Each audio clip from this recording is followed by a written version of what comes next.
আসসালামু আলাইকুম viewers. Thumbnail দেখে বুঝতে পারতেছেন আজকে টপিক কী নিয়ে কথা বলবো। আসলে 500 কয়েল পাখি লালন পালন করে 600 কয়েল পাখি আছে আমার এখানে। 600 কয়েল পাখি লালন পালন করে মাসে কত টাকা আয় হচ্ছে সেটার হিসাবটাই দিব।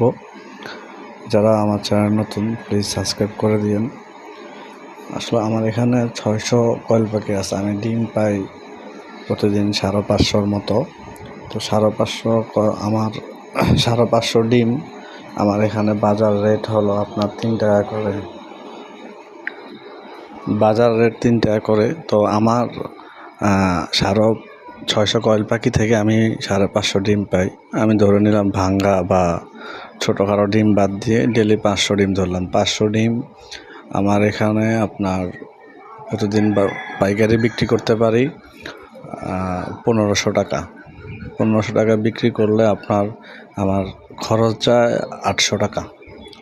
খাবার খরচ, ওষুধ, কারেন্ট বিল সব মিলে আমি হিসাব করে দেখলাম 800 টাকা খরচ যায়।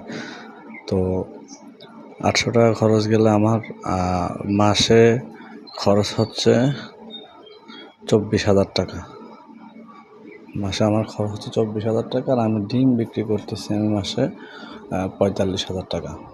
45,000 থেকে 24 বাদ দিয়ে দিলাম। আমি আরও 1,000 টাকা বাদ দিয়ে দিলাম, ধরলাম 25,000 টাকা বাদ দিলাম। প্রতি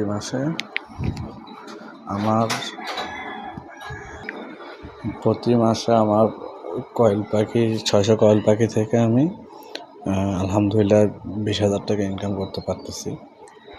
আসলে মূলত এই সময়টা থেকে হলো কয়েল পাখির সিজন। এই সময় আপনি যত কয়েল পাখি পাবেন না কেন লস খাবেন না। গরমের দিনে একটু ডিমের দাম কম থাকে, তাই একটু লস হয়, কিন্তু এই সময় থেকে শীতের পর্যন্ত আপনার কয়েল পাখি লালন পালন করলে